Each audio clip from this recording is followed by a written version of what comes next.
அனைவருக்கும் வணக்கம். இன்றைக்கி நம்ம மதுரைக்கு அருகில் இருக்க உசிலம்பட்டிக்கு பக்கத்தில் ஆணையூர்ன்ற ஒரு கிராமத்தில் இருக்கிற ஐராதீஸ்வரர் அப்படின்ற சிவன் கோயிலை பற்றி தான் நம்ம பார்க்க போகிறோம். அது சுயம்பு ஸ்தலம். இந்த ஐராதீஸ்வரர் சுயம்பு ஸ்தலத்தில் நடத்த சங்காபிஷேகத்தை உங்களுக்கு நான் இந்த பதிவில் போட்டிருக்கேன். இப்போது இந்த கோயிலினுடைய வரலாறை நம்ம பார்ப்போம். இது 1000 வருடம் பழமையான சிவன் கோயிலுங்க, சுயம்பு ஸ்தலமுங்க. நம்ம சுயம்பு ஸ்தலத்தினுடைய வெளிப்பாடை நம்ம ரெண்டு விதமாக பார்த்துருக்கோம். ஒன்று காராம்பசு போய் அந்த இடத்துல சுயம்பு இருக்கிற இடத்துல பால் சொரியும் பொழுது அந்த சுயம்பு வெளிப்படும். அந்த மாதிரி நிறைய பேர் சுயம்பு வெளிப்பாடை பார்த்துருக்காங்க.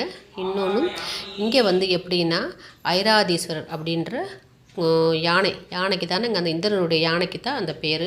அந்த யானை பக்கத்தில் இருக்க குளத்துலேருந்து தண்ணி எடுத்துகிட்டு டெய்லி இங்கே அபிஷேகம் பண்ணுமாம். அப்படி பண்ணும்பொழுது ஊர் மக்கள் இங்கே யானை எங்கே எடுத்துகிட்டு போய் தண்ணி அபிஷேகம் பண்ணுது அப்படின்னு சொல்லிட்டு ஊர் மக்கள்லாம் தேடி பார்க்கும்பொழுது அந்த இடத்துல ஒரு சுயம்பு இருந்திருக்கு.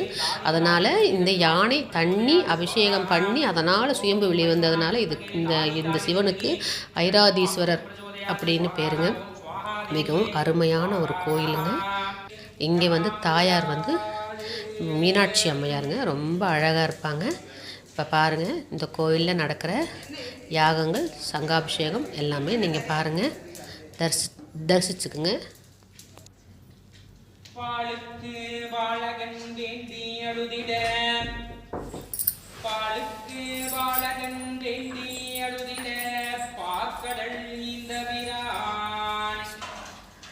மானுக்கு சக்கரம் அந்தருள் செய்தவன் மன்னிய தில்லை தன்னுள் ஆளிக்கும் மந்தனர் வாழ்கின்ற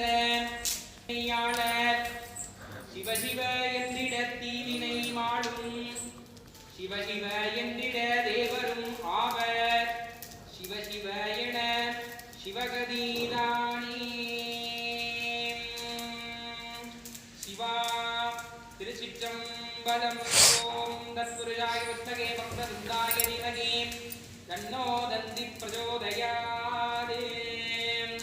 ஓம் நமஸ்தேனஸ்து பகவன் விஸ்வேஸ்வராய மகாதேவாய திரியம்பகாய திரிபுராந்தகாய திரிகாலாக்னிகாலாய காலாக்னிருத்ராய நீலகண்டாய மிருத்யுஞ்சயாய சர்வேஸ்வராய சதாசிவாய ஸ்ரீமன் மகாதேவாய நமோ நமः. ஸ்வாஹா. ஔஷத்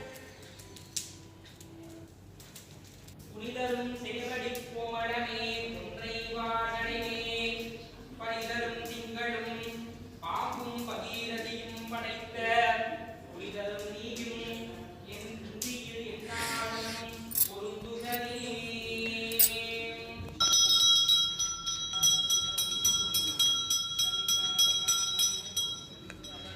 மனைவியும் தவறாத சந்தானமும் தாழாத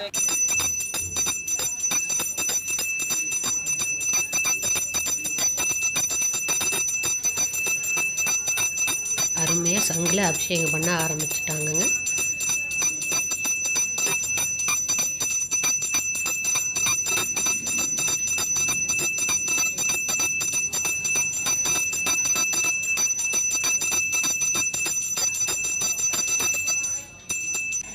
அடுத்து தாயாருக்கும் பண்ணிடுவாங்கங்க. அவ்வளோதாங்க, தரிசனம் பண்ணிக்கோங்க. முடிஞ்சால் மதுரைக்கு அருகில் கோயிலுக்கு போயிட்டு வாங்க. நன்றி, வணக்கம்.